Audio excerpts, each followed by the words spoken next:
মৃত্যুতে শোকের ছায়া নেমে এসেছে বিনোদন অঙ্গনে। মাত্র 43 বছর বয়সে না ফেরার দেশে পাড়ি জমালেন এই অভিনেতা। চিরদিন তুমি যে আমার সিনেমার মাধ্যমে তিনি শুধু পশ্চিমবঙ্গ নয়, বাংলাদেশের দর্শকের কাছেও হয়ে উঠেছিলেন প্রিয় মুখ। স্ত্রী অভিনেত্রী প্রিয়াঙ্কা সরকার ও একমাত্র ছেলে সহজকে রেখে তার এই অকাল প্রয়াণ ভক্তদের স্তব্ধ করে দিয়েছে।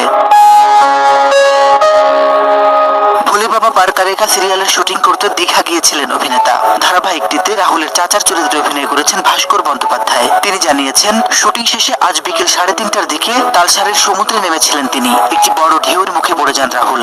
ঢেউয়ের ধাক্কায় তলিয়ে অনেক দূর চলে যান রাহুল। বেশ কিছুক্ষণ অভিনেতাকে খুঁজে পাওয়া যায়নি। এরপর শুটিং ইউনিটের বাকিরাই উদ্ধার কাজে হাত লাগান। এক পর্যায়ে অভিনেতাকে খুঁজে পাওয়া যায়। তাকে দীঘা মহকুমা হাসপাতালে নিয়ে যাওয়ার আগেই মৃত্যু হয় বলে জানা গেছে। দীঘা হাসপাতালেই ময়নাতদন্ত হওয়ার কথা। টিভি নাটকের উঠতি অভিনেতা রাহুলকে নিয়ে চিরদিন তুমি যে আমার সিনেমাতে বাজি ধরেছিলেন রাজ চক্রবর্তী। সেই ছবিতেই রাহুল জুটি বেঁধেছিলেন প্রিয়াঙ্কা সরকারের সঙ্গে। ছবিটি টানা কয়েক মাস প্রেক্ষাগৃহে হাউসফুল ব্যবসা করে। এই ছবি থেকে রাহুল প্রিয়াঙ্কার প্রেম ও বিয়ে। মাঝে আলাদা থাকলেও আবারও জীবনটাকে গুছিয়ে নিয়েছিলেন তারা। তবে নিয়তির ঘেরাটোপে সেই সংসার আর স্থায়িত্ব পেল না রাহুলের এই অকাল